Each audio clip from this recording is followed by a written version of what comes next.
Hello. This video will be more similar to the other videos I made with the AI voice, but with my voice. Today I'm going to be saying one fact about each ride at Seaworld San Diego. Some rides may get multiple facts, but each ride will get at least one fact. And while he probably wasn't the first to do it, this is inspired by Mr. Lee's Fast Facts videos. Arctic Rescue shares many components with the previous ride in that space, Wild Arctic. It shares a ride building and helicopter prop. Arctic Rescue is also the only ride to actually replace another ride. Arctic Rescue has two handlebars. I personally like the handlebars and the lap bar better, they give better airtime. Last fact about Arctic Rescue, but the four flags on Arctic Rescue are the United States, Canada, Norway, and Japan. Electric Eel is the first ride at SeaWorld San Diego to contain an inversion. Electric Eel also sadly has the most incidents out of any other ride, with 2. I would like to clarify though that the Orca exhibit has the most incidents with 9. Electric Eel's concept art showed that we could have gotten more theming elements. Emperor was originally announced as Mako.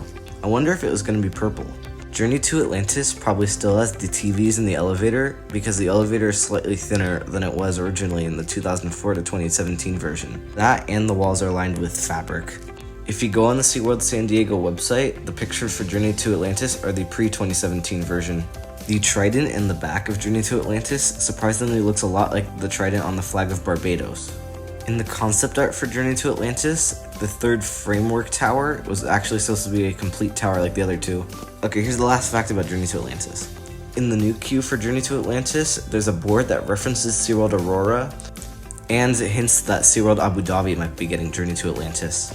Manta used to have 3 different overlays. Manta Recharge for the Electric Ocean event, Manta Madness for Halloween, and Merry Manta for Christmas. Manta is the only ride to have a true elevator unless you count the one on Journey to Atlantis. Speaking of the queue, if you stay to the left side of the queue, you can just look at the aquarium instead of riding the coaster. Octorok's end seats are slightly larger. Rescue Junior is the only land that's labeled as a ride on the SeaWorld San Diego app. Because of this, Rescue Junior is the only ride at SeaWorld San Diego without a height requirement.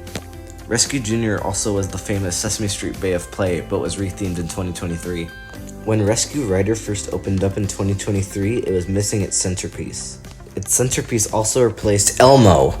On the picture of the SeaWorld San Diego app for Rescue Rafter, there's a man wearing a Oscar the Grouch shirt. This is important because the original theme of Rescue Rafter was Oscar's Rockin' Eel.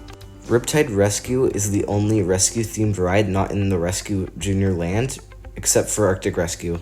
It is also for some reason orange in SeaWorld San Antonio. In the original concept art for Ocean Explorer, Sea Dragon Drop wasn't there. It was, however, in the later version. Shipwreck Rapids is one of 3 rides to have a restaurant next to it themed after it, being Shipwreck Reef Cafe. The other 2 are Manta with Manta Pizza and Electric Eel with the Electric Eel Bar. Shipwreck Rapids is also one of 3 rides to end in a store, being in the Island Traders. The other 2 are Manta, which spits you out into Manta Gifts, and Journey to Atlantis, which spits you out into the Treasure Trove. The Bayside Sky Ride used to be 4 different colored sky buckets, and used to take you to the Atlantis restaurant.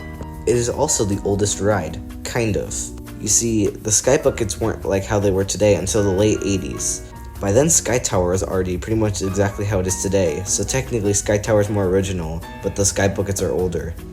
When Sky Tower first opened, it was bright white. It is also one of 3 rides to have on-ride audio, the other 2 being Journey to Atlantis and Manta. It is also one of 4 rides to have an alcoholic beverage named after it, being the Sky Tower Golden Ale. The others are Arctic Rescue with Arctic Rescue Hard Seltzer, Emperor with Emperor Hazy IPA, and Shipwreck Rapids with Shipwreck Rapids Lager. The safety spiel announcer on Tentacle Twirl, as well as Sea Dragon Drop and Octorok, is Echo, the main character of Submarine Quest, a ride that was open from 2017 to 2019. The safety spiel also calls Tentacle Twirl a jellyfish, and not an octopus like I've heard some people call it. If you ever wondered why there are random obstacles on Tide Pool Twist, there's actually a reason behind them. When the ride was Abby's Sea Star Spin, Abby would stand on one of the tall pillars, but now they're just there for decoration. When Tide Pool Twist first opened, the floor was yellow, but now it's since been painted blue. I hope you enjoyed this, as this was very fun to make, and I have facts planned for the other theme parks. Also, my All Rides Closed at Six Flags Magic Mountain video is going to be out soon. Taking a while to come out, but it'll be done soon, don't worry. Bye.